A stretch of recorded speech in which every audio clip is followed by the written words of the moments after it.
don't have any vision anymore, just some light perception, that's about all. But it was interesting to go through Blockbuster Video, and I figured out ways to work with the customers. You know, we had those blue and yellow as our logo, so I could see the yellow on the blue background pretty well if we get low vision users out there. And we had black letters on a white background for the movies, and so at first I could see that. I started not to be able to see that, but I figured out innovative ways of working the register. Instead of, we were supposed to read off the movie to them to make sure they got the right one. So let's say a customer would come up and normally you'd say, oh, I see you're getting Titanic and Forrest Gump tonight. And instead I would go, what movie are you seeing, when they came up? They're really excited like that. And they'd always be taken aback. Oh, I'm gonna get Titanic. Oh, Titanic, that's a great movie. And they would go on from there. And I could do the same thing, just figuring out innovative and adapting ways to do it. I went on to manage a store in Irving, Texas, where Troy Aikman was a regular customer. All you Giants fans out there. And then we moved to Houston. My wife got accepted to medical school a couple of years after she graduated. She got accepted to Baylor College of Medicine in Houston. We had to move down there, and I got transferred to a store in the Houston area, and it just so happened to be the area where George H.W. Bush and Barbara Bush lived. And so they were regular customers in my store. Barbara Bush would always bake cookies and bring them to the store with her. She was a really sweet lady. And George H.W. Bush always had a couple of gin and tonics on his way to the store. And he was just a lot of fun. He was a really fun guy. And the Secret Service would make all the customers go to one side of the store so they could shop, but they would be shaking everyone's hands, and it was a lot of fun to manage that store. My store ended up being the third busiest store out of 81 stores in the city of Houston. It made over $17 million a year. It was an extremely busy store.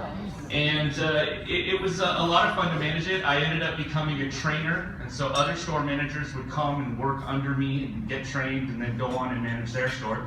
But all the while, my vision was decreasing, and it was getting worse. And it was getting harder to do the job that I was doing, and I was having to innovate.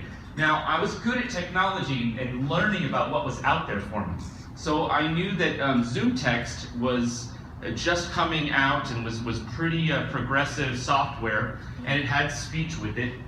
And so I knew about this software, and I went to my district manager and my human resources manager, and I said, hey, if I could do my job better if you could provide me with Zoom Text with speech on the computer, and also provide me with a new CCTV that had a bigger screen that I could magnify at a much greater length. I could still continue to do my work and run the store as well as I always have. And I thought this was a really simple request, and I thought Blockbuster's this progressive company, right? They're gonna definitely support that.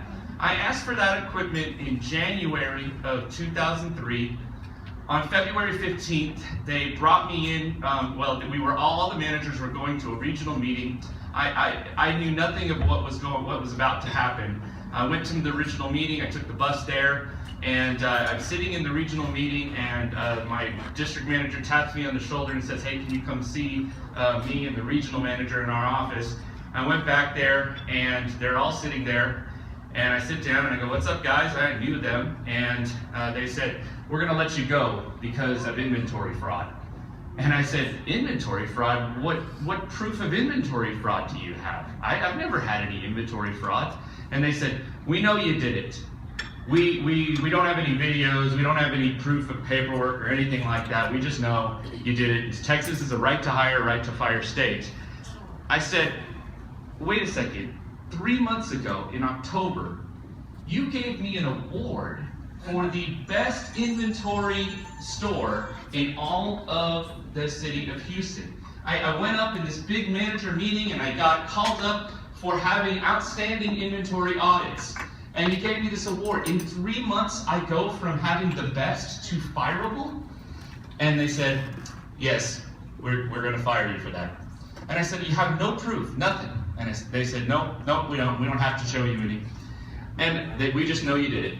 That's all they said. And I said, this is really strange. I just asked for some equipment from you to help me do my job better, and now you're firing me. At that point, they all stood up and escorted me out of the building. That was the end. Texas is a right to hire, right to fire state. I was devastated. I was shocked. I didn't even know blind people experienced that kind of thing. I didn't know it was possible. My wife, email, 2003, so email's kind of popular. We didn't have Facebook or anything like that really yet, but email's popular, and she sends out a blast email to everyone she could possibly think of, saying, Blockbuster's an evil company, they discriminate against blind people, don't shop there. Shop at Hollywood Video.